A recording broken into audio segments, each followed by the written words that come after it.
जय श्री कृष्णा मित्रों।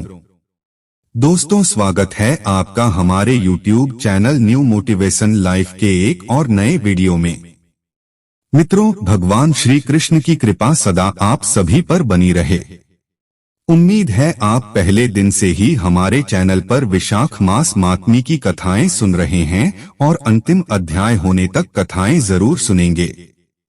आपके पास जब भी समय होता हो आप दिन में कभी भी इन कथाओं को सुन सकते हैं।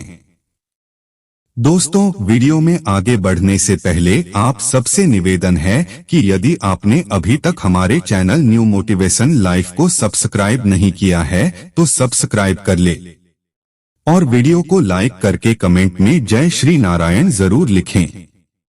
मित्रों, रेस्पॉन्ड कीजिए। आज की कथा का ऋषियों ने कहा है, सूत जी पृथ्वी के साथ भगवान वराह जब वृषभाचल पर चले गए तब वहां उन्होंने पृथ्वी से क्या कहा, महामते वे सब प्रसंग हम सुनना चाहते हैं। श्री सूची बोले, मुनियों आप सब लोग पूर्वकाल की पुण्यमयी कथा सुनिए। पहले व्यवस्वतंत्र के परम पवित्र सतयुग में वराह रूपधारी पृथ्वीपति देवेश्वर भगवान विष्णु नारायण गिरि पर निवास करते थे। उस समय पृथ्वी देवी अपनी सखियों के साथ उनकी सेवा में उपस्थित हुई और उनके चरणों में प्रणाम करके उन्होंने भगवान के सामने ये प्रश्न किया कि हे देवेश, आप किस मंत्र से आराधना करने पर प्रसन्न होंगे, जो मंत्र आपको सदा ही प्रिय है और नियम पूर्वक रहने वाले मनुष्यों को परम धाम की प्राप्ति करा देता है। कृपया उसका उपदेश मुझे दीजिए। भूदेवी के इस प्रकार प्रश्न करने पर भगवान वराह ने प्रेम से मुस्कुराते हुए कहा, देवी सुनो, यह परम गोपनीय मंत्र है। इसे कभी भी अनाधिकारी के सामने नहीं बताना चाहिए। जो सेवा करने वाला भक्त तथा मन और इंद्रियों को वश में रखने वाला है, केवल उसी को इस मंत्र का उपदेश करना चाहिए। ये मंत्र इस प्रकार है, ओम नमः श्रीधरन युद्ध धारणाय स्वाहा मुमोक्ष। पुरुषों को इस मंत्र का सदैव ही जप्त करना चाहिए। भूदेवी, यह मंत्र सभी सिद्धियों को देने वाला है। इस मंत्र के संकर्षण ऋषि है और मैं ही देवता कहा गया हूँ।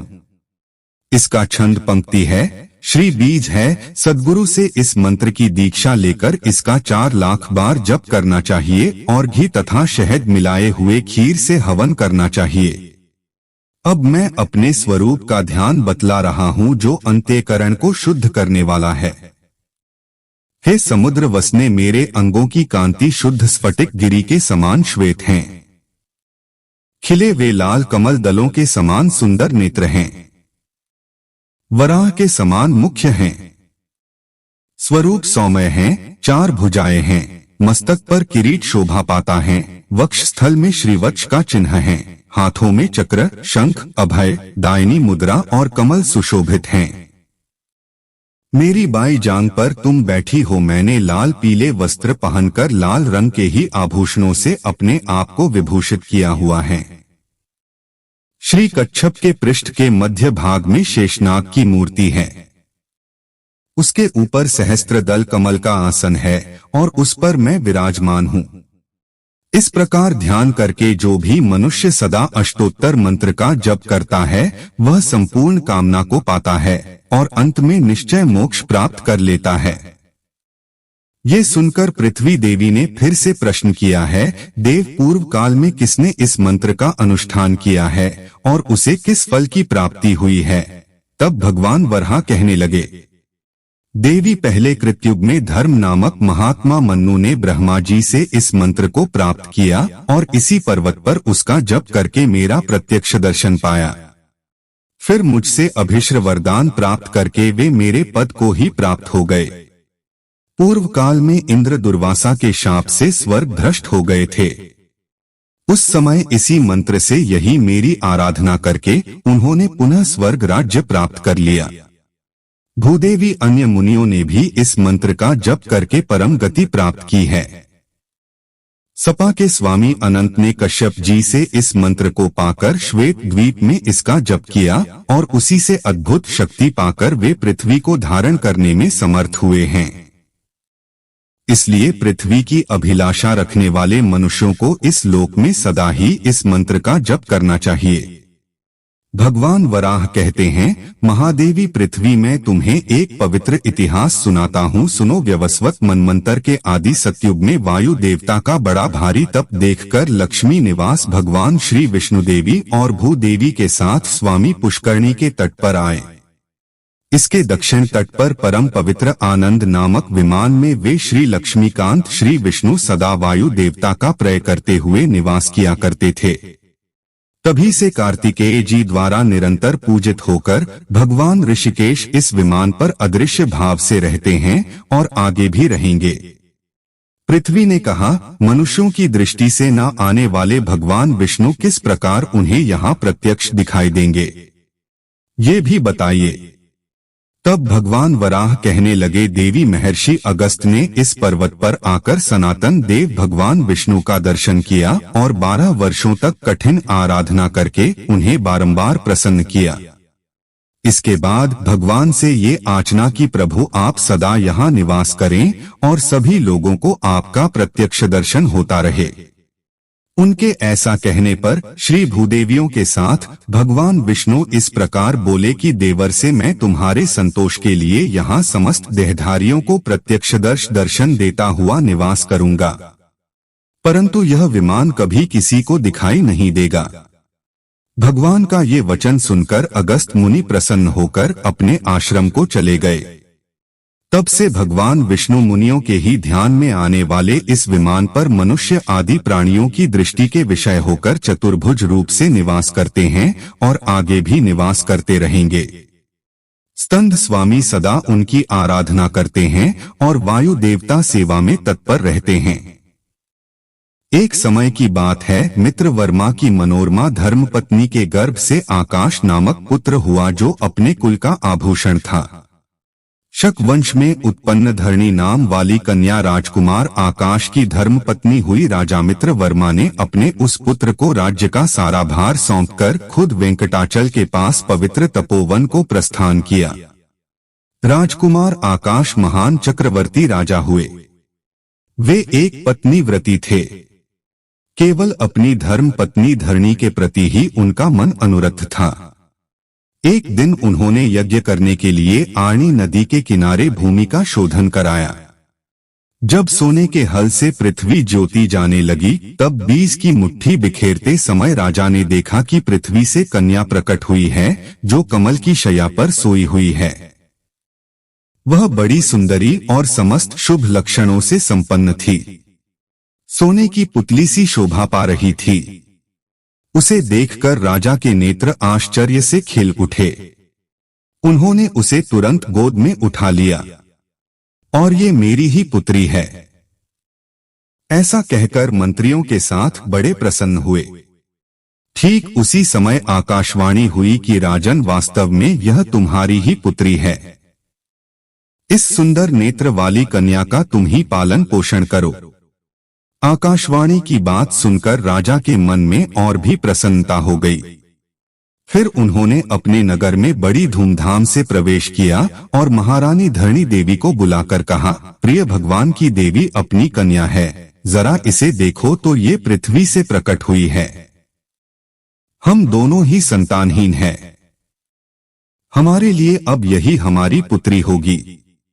ऐसा कहकर आकाश राज ने रानी के हाथों में प्रेम पूर्वक वह कन्या देती। उस कन्या के घर में प्रवेश करने पर धरणी देवी ने भी गर्भधारण कर लिया और समय आने पर उन्होंने उत्तम मुहूर्त में पुत्र को जन्म दिया। उस समय 5 ग्रह उच्च स्थानों में स्थित थे और सूर्यदेव मेष राशि में विराजमान थे। उस पुत्र के जन्म काल में देवताओं की दुंदुबिया बज उठी थी और राजा के घर में पुष्पों की वर्षा हुई। उस समय सुखदायिनी हवा चल रही थी। जिन लोगों ने महाराज को पुत्र जन्म का समाचार सुनाया, उन्हें अत्यंत प्रसन्न होकर उन्होंने जो कुछ भी उस समय उनके पास था सब कुछ दे डाला, केवल छत्र और चामर रख लिया। 1 करोड़ कपिला गोवे और 1 करोड़ 100 बैल दान किए।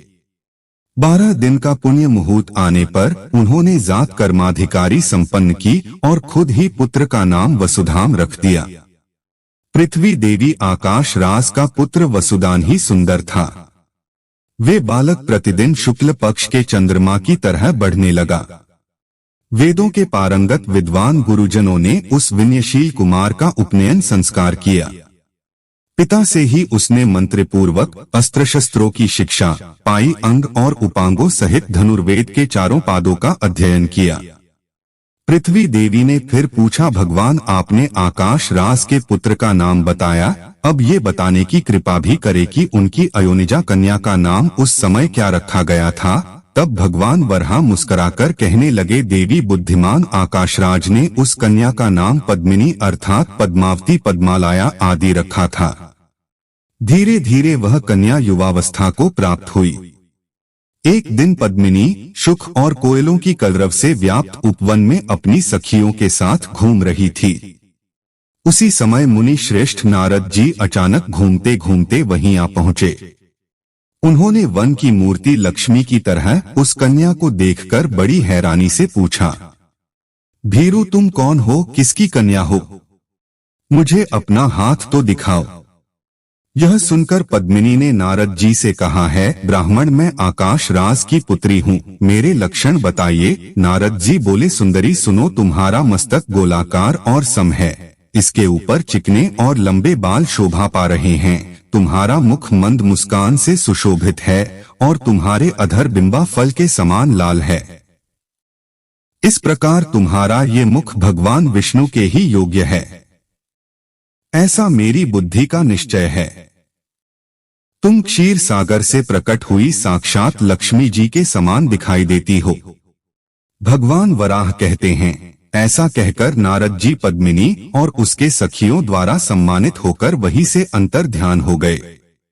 इसके बाद सखियों ने पद्मिनी से कहा कि सखी चलो वन में फूल लाने के लिए चलते हैं।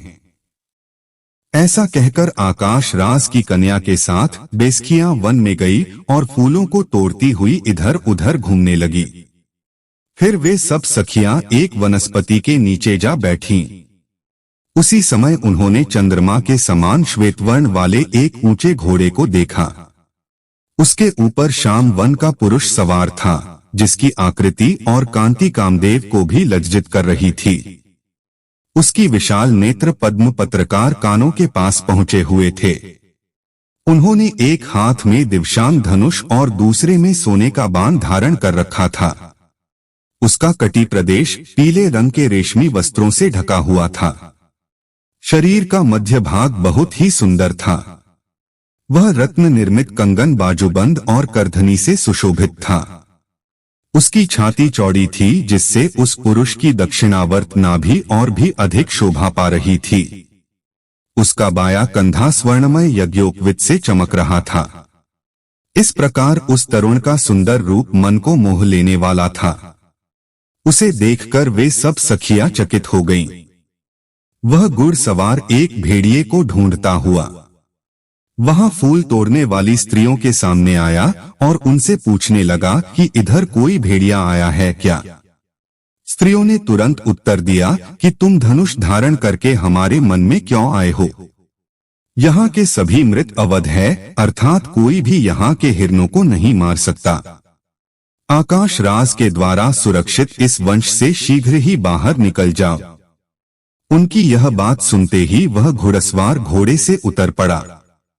उसने पूछा कि तुम सब लोग कौन हो? ये कमल के समान सुंदर रंग वाली कन्या कौन है? उसका यह प्रश्न सुनकर एक सखी ने उत्तर दिया, शूरवीर, ये हमारी स्वामिनी है। इनका नाम पद्मिनी है और ये आकाश राज की पुत्री है और ये पृथ्वी से उत्पन्न हुई है। सुंदर शरीर वाले है पुरुष, तुम भी अपना परिचय दो। तुम्हारा नाम क्या है और निवास स्थान कहाँ है और तुम यहाँ किस लिए आए हो?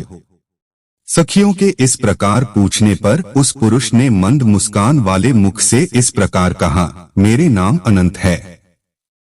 तपस्वी लोग रंग, रूप और नाम दोनों ही दृष्टियों से मुझे कृष्ण कहते हैं। मैं वो हूँ जिसके धनुष की बराबरी करने वाला कोई भी धनुष देवताओं के पास भी नहीं है। लोग मुझे वेंकटाचल निवासी वीरपति कहते हैं और शिकार करने के लिए मैं इस मन में आया हूँ। इस वन की शोभा देखते हुए मेरी दृष्टि सुंदरी पर भी पड़ गई। क्या ये मुझे मिल सकती है? श्री कृष्ण की बात सुनकर सभी सखियां क्रोधित हो गई। तब कृष्ण घोड़े पर चढ़कर शीघ्र ही वेंकटाचल पर चले गए। वहां अपने दिव्य निवास स्थान पर पहुंचकर भी घोड़े से उतर गए। कृष्ण के रूप में साक्षात श्री हरि थे। घोड़े से उतरकर उन्होंने रत्नमय मंडप में प्रवेश किया और मुक्तामय मंदिरों में जाकर फिर नूतन रत्न में सिंहासन पर विराजमान हुए और उसी विशाल मित्रों वाली तथा मंद मुस्कान से सुशोभित मुख वाली पद्मावती का ध्यान करने लगे। इसके बाद मध्याह्न काल में भगवान के भोग लगाने योग्य दिव्य उत्तम और सुगंधित अन्न तैयार करके वकुल मालिक का नाम की सखी भगवान को देखने के लिए बड़ी शीघ्रता पूर्वक गई और उनके चरणों में भक्ति भाव से प्रणाम करके उनके पास ही बैठ गई। उसने देखा, बंद करे, किसी को याद कर रहे हैं।